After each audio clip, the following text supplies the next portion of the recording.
जय हिंद सभी को। स्वेस एजुकेशन प्लेटफॉर्म पर आप सभी का स्वागत है। हम हाजिर हो गए हैं मैथ्स की एक और क्लास लेकर। टॉपिक चल रहा था परसेंटेज। बहुत से प्रश्न आपको करवा दिए थे। आज देखें क्या प्रश्न दिया गया है। किसी शहर की जनसंख्या प्रथम, द्वितीय, तृतीय एवं चतुर्थ वर्ष क्रमशः 14.2/7%, 25%, 16.2/3% एवं 20% बढ़ती है, तो यदि शहर की जनसंख्या प्रारंभ में 13,790 थी तो 4 वर्ष बाद शहर की जनसंख्या में कितने प्रतिशत की वृद्धि हुई। आपको हमने एक भिन्न मेथड बताया था, तो जो ये परसेंटेज दी गई है इन्हें आप भिन्न में कन्वर्ट कर सकते हैं। कैसे? 14.2/7% क्या होगा? 1/7। 25% ये क्या होगा? 1/4। 16.2/3%, इसको क्या लिखेंगे? 1/6। 20% ये क्या होगा? 1/5। ये क्या है? ये इन प्रतिशतों के भिन्न रूप हैं। क्या है? ये इनका भिन्न रूप है। अब प्रश्न के अनुसार क्या है? प्रश्न के अनुसार चलिए, प्रश्न में आपको क्या दिया गया है उसके अनुसार ही आपको चलना है। प्रथम वर्ष, द्वितीय वर्ष। प्रथम वर्ष में क्या है? प्रथम वर्ष में 14.2/7%, अर्थात 7 से बढ़कर कितना हुआ? 7 से बढ़कर 8 हो गई। एक बढ़ी ना, 7 पे एक बढ़ी। द्वितीय वर्ष में क्या हुआ?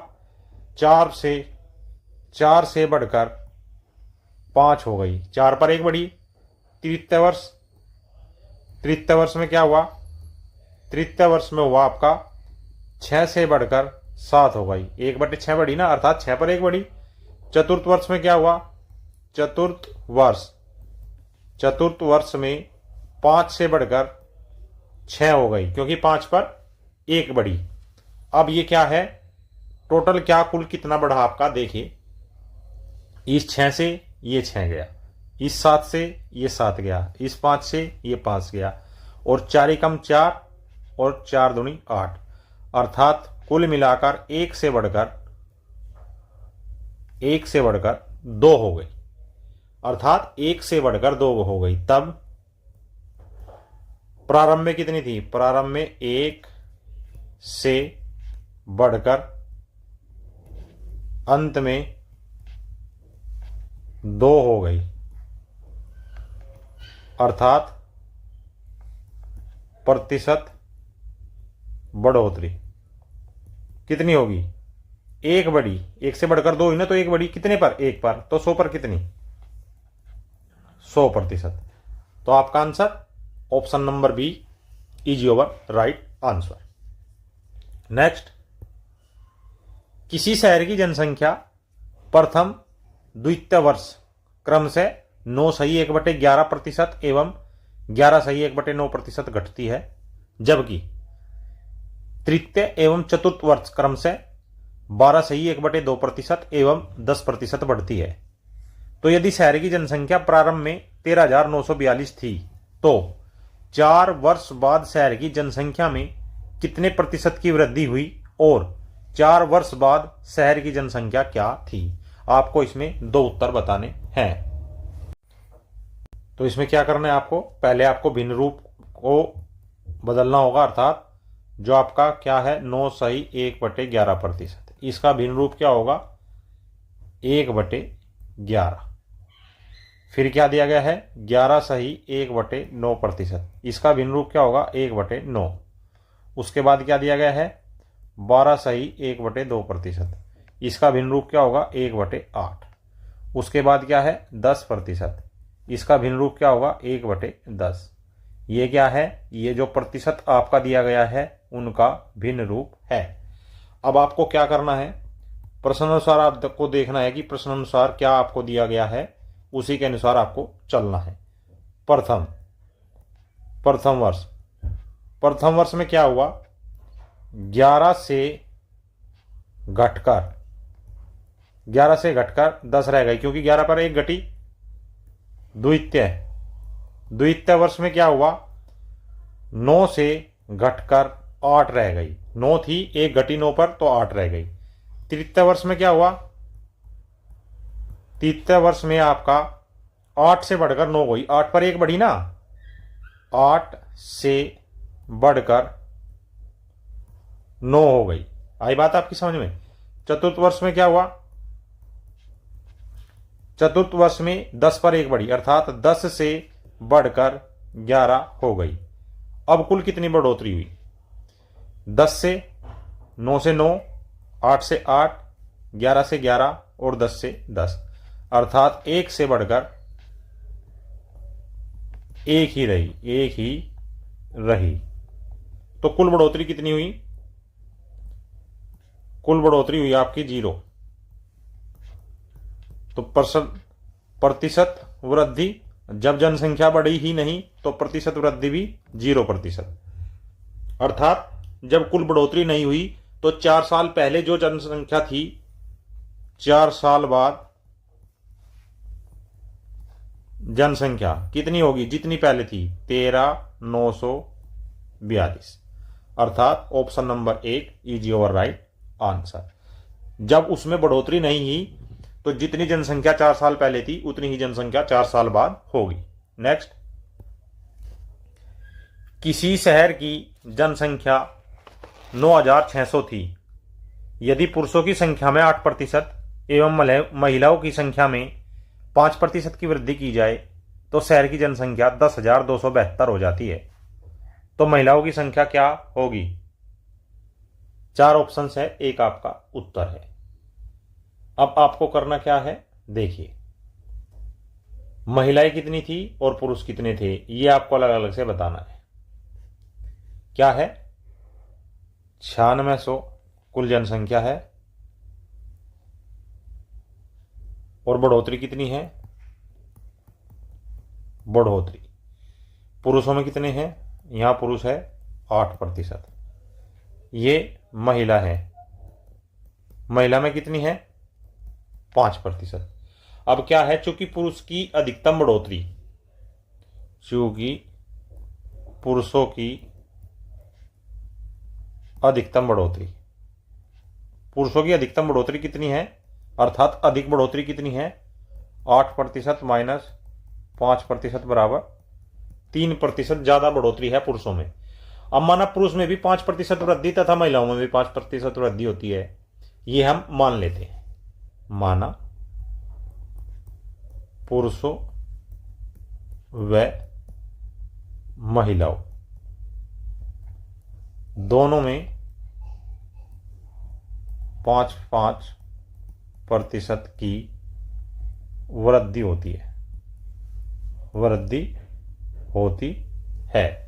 तो वृद्धि कितनी होगी, कुल वृद्धि, कुल वृद्धि जनसंख्या कितनी थी 9,600 का 5% बटे 100, 5% को ऐसे ही तो लिखेंगे। तो 2 जीरो से 2 जीरो, 5 छंग 30, 5 नम 45 और 3 48, कुल वृद्धि 480 हो गई। परंतु वास्तविक बढ़ोतरी, वास्तविक बढ़ोतरी कितनी हुई थी, उसने कहा है कि जनसंख्या 10,272 हो गई, कितने से 9,600 थे। तो वास्तविक बढ़ोतरी कितनी हुई 672 की। और अंतर कितना आया, हमारा अंतर कितना है, हमारे अनुसार प्रश्न के अनुसार 672, हमारे अनुसार 480। तो अंतर कितना आया 192, जो कि 3% के बराबर है, जो कि 3% के बराबर है, हमें यहां आपको बताया था। तो 3% बराबर 192, तो 100% कितना होगा, 192 बटे 3 गुणा 100। अब 3 छंग 18, 3 चौक 12, ये आ गया कितना 6,400। ये क्या आए हैं, ये आए हैं पुरुष। क्यों आए हैं ये पुरुष, क्योंकि जो अंतर ज्यादा आया है 3% वो पुरुषों का आया है। और इसमें क्या पूछा है, महिलाओं की संख्या, तब महिलाएं, तब महिलाएं, महिलाएं कितनी होंगी, टोटल जनसंख्या है 9,600, और 6400 पुरुष आ गए, तो महिलाएं कितनी आएंगी, ये इसमें से घटा दीजिए, 3200 आपकी महिलाएं आएंगी। Option number B is your right answer. Next, किसी शहर की जनसंख्या 8000 थी, यदि पुरुषों की संख्या में 8% एवं महिलाओं की संख्या में 12% की वृद्धि की जाए तो शहर की जनसंख्या 8680 हो जाती है, तो महिलाओं की संख्या क्या होगी। तो जनसंख्या कितनी है, जनसंख्या है आपकी 8000, बढ़ोतरी कितने की हुई, 8680 माइनस 8000 बराबर 680 की बढ़ोतरी उसमें हुई। अब बढ़ोतरी परसेंटेज, बढ़ोतरी प्रतिशत, मेल में कितनी है 8%, फीमेल में कितनी है 12%, अंतर कितना है 4% का, अर्थात महिलाओं की संख्या जो बढ़ी है वो पुरुषों से 4% अधिक बढ़ी है। आ रही है बात आपकी समझ में। अब कुल बढ़ोतरी कितनी होगी, कुल बढ़ोतरी हमने माना 8% मेल में बढ़ी है और 8% फीमेल में, तो 8000 का 8%, अर्थात 8000 गुना 8/100, 8×8 = 640। हमारे अनुसार 640 बढ़ी है और वास्तव में कितनी बढ़ाई थी 680, तो बढ़ोतरी में अंतर कितना अंतर आया बढ़ोतरी में, 680 माइनस 640 अर्थात 40 का, परंतु ये कितने प्रतिशत के बराबर है, ये 4% के बराबर है, 4% बराबर 40, तो 100% कितना होगा, 40 गुना 100/4 अर्थात 1000,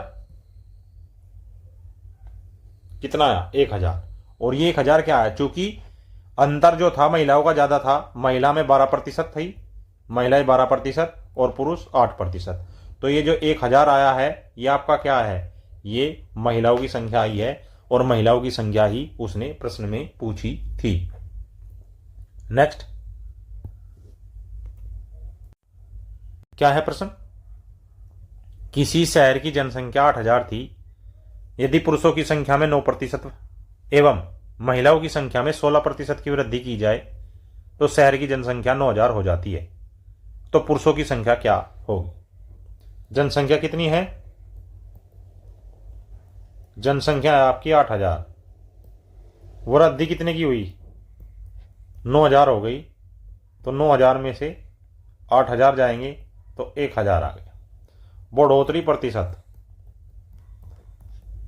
प्रतिशत कितना है, मेल में 9%, फीमेल में 16%, अंतर, या आप इसे ये भी कह सकते हैं फीमेल की कितनी ज्यादा बढ़ी, 16 माइनस 9 बराबर 7% ज्यादा की बढ़ोतरी उसमें हुई है।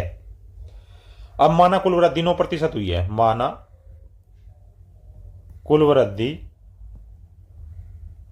9% हुई है,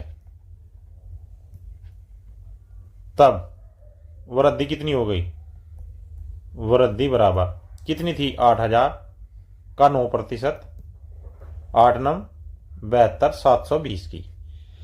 हमारे अनुसार 720 की वृद्धि हुई है, लेकिन प्रश्न के अनुसार 1000 की वृद्धि हुई है, तो अंतर बराबर 1000 माइनस 720 बराबर 280, परंतु ये 280 किसके बराबर है, ये है आपका 7% के बराबर, तो 100% किसके बराबर होगा, 280 गुणा 100/7, 7×4 = 28 अर्थात 4000। अब ये 4000 आया क्या है, ये 4000 आपकी महिलाओं की संख्या आई है। क्यों आई है महिलाओं की, क्योंकि जो अंतर लिया था वो महिलाओं को जाता था। तो पुरुषों की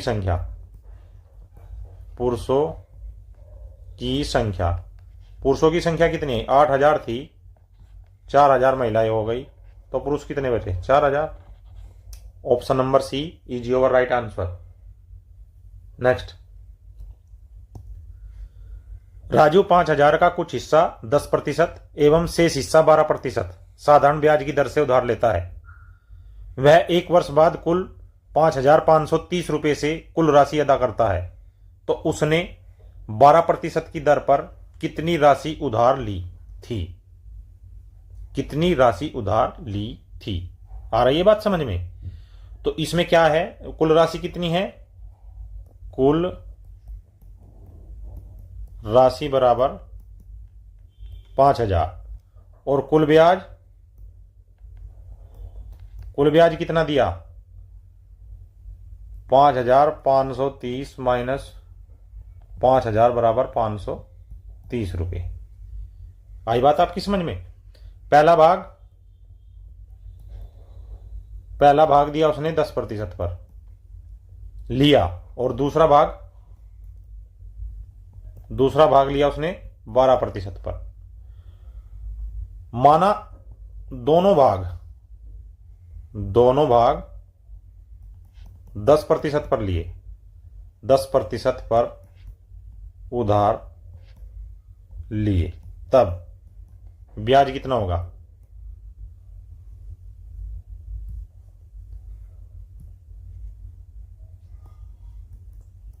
तब आपका ब्याज कितना होगा? 5,000 का 10% अर्थात 500 रुपये। तो ब्याज में अंतर बराबर, हमारे अनुसार तो 500 है, लेकिन होना कितना चाहिए? 530, अर्थात 30 का अंतर आ गया। ये आप कहेंगे सर ये ऐसा क्योंकि जो ज्यादा है ज्यादा में से वही तो घटाएंगे। अब ये अंतर है कितना? 2% के बराबर। 2% बराबर 30, 1 बराबर 15। तो हमें कितना निकालना है? हमें निकालना है 12%। कितना निकालना है? 12%। 100% कितना हो जाएगा? 1,500 रुपये। लेकिन हमें कितने पे निकालना है? 100% 1,500 रुपये हो गए। तब जो अंतर है ये 12% वाला आया था। 12% पर उधार कितना आया? 1,500 रुपये और 10% पर 3,500 रुपये। आई बात आपकी समझ में? प्रश्न में पूछा क्या है? 12% वाला, तो option number 1 is your right answer. आई बात आपकी समझ में? नेक्स्ट क्या दिया गया है? किसी स्थान पर कुछ बैल और कुछ आदमी हैं। उस स्थान पर कुल सिरों की संख्या 80 है, जबकि कुल पैरों की संख्या 280 है, तो उस स्थान पर कुल बैलों की संख्या कितनी है? इस प्रकार के प्रश्न बहुत ज्यादा आते हैं प्रश्न में, ध्यान से देखिएगा। कुछ आपको ट्रिक्स बताएंगे, लेकिन इसमें ट्रिक्स काम नहीं करती है कई बार। तो हम जो आज आपको बता रहे हैं बिल्कुल यूनिवर्सल मेथड है, हर जगह काम करेगा। कुल पैर कितने हैं? 280। सिर कितने हैं? 80। बैल बराबर 4 पैर, आदमी बराबर 2 पैर। अब आप मान लीजिए, माना बैलों के भी 2 पैर हैं, माना बैलों के भी 2 पैर है। कुल सिर, तो कुल पैर कितने होंगे? कुल सिर कितने हैं? 80। सबके पैर हैं 2, तो 160। लेकिन कुल सिर होने कितने चाहिए? सिरों में अंतर या पैरों में अंतर? पैरों में अंतर। कुल पैर वो कह रहा है 280, पैरों में अंतर 280 माइनस 160 बराबर 120। तब बैल कितने होंगे? 2 पैर तो उसके वहां चले गए। अब जो ज्यादा बचे हैं ये किसके बचे हैं? ये बैल के ही तो बचे हैं। तो 120/2 बराबर 60। तो बैल कितने आ गए आपके? बैल आ गए 60, और बैलों की ही संख्या उसने पूछी थी। आदमी कितने बच जाएंगे? 80 सिर थे तो 60 बैल आ गए, 20 आपके आदमी बच गए। अगला प्रश्न है, किसी स्थान पर कुछ चींटी और कुछ मकड़ी है। उस स्थान पर कुल सिरों की संख्या 40 है, जबकि कुल पैरों की संख्या 290 है, तो उस स्थान पर कुल मकड़ियों की संख्या कितनी है? इस प्रकार के प्रश्नों में आप ट्रिक वाला काम नहीं करेगा, जो मैंने अभी मेथड आपको बताया है यही काम करेगा। कुल पैर 290, सिर 40। मकड़ी के कितने पैर होते हैं? मकड़ी के होते हैं 8। चींटी के? चींटी के होते हैं 6। कितने? 6। अब मान लिया मकड़ी के, माना मकड़ी के भी 6 पैर हैं, तब पैरों की संख्या, तब पैरों की संख्या कितनी होगी? पैरों की संख्या बराबर, सिर कितने थे? 40, पैर कितने हैं? 6, 6 चौक 24। तो पैरों में अंतर, पैरों में अंतर हमारे अनुसार 240 है, प्रश्न के अनुसार 290 है। तो 290 माइनस 240 बराबर 50। लेकिन ये 50 कैसे अंतर आया? क्योंकि पैरों में 2 का अंतर था। जबकि अंतर कितना है? जबकि पैरों में अंतर, पैरों में अंतर कितना होना चाहिए? 8 माइनस 6 बराबर 2 का। तो मकड़ियों की संख्या, मकड़ियों की संख्या बराबर 50/2 अर्थात 25 is your right answer, option number B. ऐसे प्रश्न बहुत बार मिलते हैं, वहां पर घबराना बिल्कुल नहीं है। कितना भी प्रश्न आ जाए, किसी के कितने भी पैर हो, कितने भी सिर हो, चाहे पैर बिल्कुल भी ना हो, तब भी आप सही निकालोगे। किसी स्थान पर कुछ चिड़ियां और कुछ खरगोश हैं, उस स्थान पर कुल सिरों की संख्या 160, सिर 160, जबकि कुल पैरों की संख्या कितनी है? 400 है। तो उस स्थान पर कुल खरगोशों की संख्या कितनी होगी? खरगोश के कितने पैर होते हैं? खरगोश बराबर 4 पैर। और चिड़िया के कितने पैर होते हैं? 2। अब माना खरगोश के भी 2 पैर हैं, माना खरगोश के भी 2 पैर हों, तो कुल पैर कितने होंगे? सिर जब 160 है, 2 से गुना करेंगे तो 320 पैर होने चाहिए। लेकिन पैरों में अंतर कितना है? 400 माइनस 320 बराबर 80 का। और ये 80 अंतर कितना है? खरगोश के पैर ज्यादा है ना, तो खरगोश कितने हो गए फिर? खरगोश बराबर 80/2 बराबर 40। Option number B is your right answer. क्योंकि हमने खरगोश के ही 2 पैर माने थे, अतः अंतर भी 2 पैर का ही होगा। 2 पैर ही इसीलिए तो लिए, तभी तो पैरों को 2 से भाग देंगे, सिरों की संख्या आएगी। भाई कुल पैर 40 हैं और उनमें से अंतर 2 का है, तो जब उन 2 पैर से उन 40 को भाग देंगे तो कितना आएगा? 80 को भाग देंगे तो 40 आएगा। और 40 कितने? खरगोश। बचे हुए जो 120 है में आपकी चिड़िया है। नेक्स्ट क्या है प्रश्न में? किसी स्थान पर कुछ हिरन और कुछ मुर्गी है, उस स्थान पर कुल आंखों की संख्या 280 है, जबकि कुल पैरों की संख्या 440 है। तो उस स्थान पर कुल मुर्गियों की संख्या कितनी होगी? ध्यान देखिए, प्रश्न की भाषा चेंज कर दी गई है, भाषा बदल दी गई है। अब की बार आपको सिरों की संख्या नहीं दी गई है, अब की बार आपको आंखों की संख्या दी गई है। क्या? आंखों की संख्या। और क्या है? आंखों की संख्या बराबर कितनी दी गई है? 280। और सिर या पैर? सिर या पैर होते हैं क्या? होते हैं। यहां आप लिखिए, इसलिए सिरों की संख्या, यहां सिरों की संख्या आपको निकालनी पड़ेगी। सिरों की संख्या इससे आधी होगी, क्योंकि मुर्गी को भी 2 आंखें होती है और हिरन को भी 2 आंखें होती है। तो सिरों की संख्या आ गई 140। पैरों की संख्या कितनी आई? पैरों की संख्या आई 440। हिरन के पैर 4 पैर। दूसरा क्या है? मुर्गी के कितने पैर? मुर्गी के 2 पैर। अब मान लेते हैं हिरन के भी 2 पैर होते हैं, माना हिरन के भी 2 पैर हैं, तो कुल पैर कितने? तो पैरों की संख्या कितनी आएगी? पैरों की संख्या 140 सिर थे, 2 हिरन के हैं तो 280। लेकिन पैरों में अंतर कितना है? अंतर किसमें? पैरों का अंतर। पैरों का अंतर कितना आया? 280 माइनस होने कितने चाहिए? पैर होने कितने चाहिए? 440 दिए गए हैं ना, तो 440 लिखेंगे पहले। 440 माइनस 280 बराबर 160। और चूंकि अंतर 2 का था तो हिरण कितने हो गए फिर? हिरण बराबर हो गया 160 बटे 2 बराबर 80। तो हिरण की संख्या कितनी आई? 80। और हमें निकालने किसकी है? मुर्गियों की संख्या। तब मुर्गी टोटल सिर कितने आए थे? 140।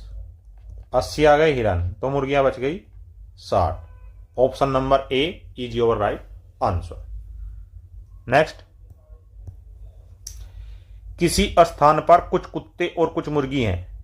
उस स्थान पर कुल सिरों की संख्या 30 है, जबकि कुल पैरों की संख्या 100 है। तो उस स्थान पर कुल कुत्तों की संख्या कितनी होगी? सिर कितने हैं? 30। पैर कितने हैं? 100। कुत्ते के पैर, कुत्ता बराबर 4 पैर, मुर्गी बराबर 2 पैर। माना कुत्ते के भी 2 पैर हैं, तो कुल पैर कितने होंगे? 30 सिर 2 पैर बराबर 60। अंतर कितना आया? प्रश्न अनुसार 100 पैर हैं, हमारे अनुसार 60 है 40 का। तो कुत्ते बराबर कितने होंगे? 40 बटे 2 बराबर 20 कुत्ते। कितने में से होंगे 20 कुत्ते? सिर है 30 का, अर्थात option number D is your right answer. आ रही है बात आपकी समझ में? नेक्स्ट, किसी स्थान पर कुछ सांप और कुछ चिड़िया हैं। उस स्थान पर कुल सिरों की संख्या 25 है, जबकि कुल पैरों की संख्या 30 है। तो उस स्थान पर कुल सांपों की संख्या कितनी है? कितना अच्छा प्रश्न है। क्या सांप के पैर होते हैं? नहीं होते हैं। चिड़िया के कितने होते हैं? 2 होते हैं। सिर कितने हैं? 25। पैर कितने हैं? 30। चिड़िया के कितने पैर? बराबर 2 पैर। सांप के पैर बराबर 0 पैर। सांप के कोई पैर नहीं होता है। तो चिड़िया कितनी आई? 30 पैर है, 2 से भाग देंगे तो 15 चिड़िया आ गई। तो सांप कितने बचे? कितने थे टोटल सिर? 25। 15 सिर गए चिड़िया के, तो 10 बच गए। और ये 10 क्या आए? ये 10 आपके सांप आए। This was today's math class. I hope this class will very help to preparation your examination. ऐसी और बेहतरीन topic wise subject wise classes देखने के लिए हमारे चैनल को सब्सक्राइब करें, बेल आइकन को प्रेस करें, वीडियो को ज्यादा से ज्यादा लाइक करें, शेयर करें। जय हिंद, जय भारत।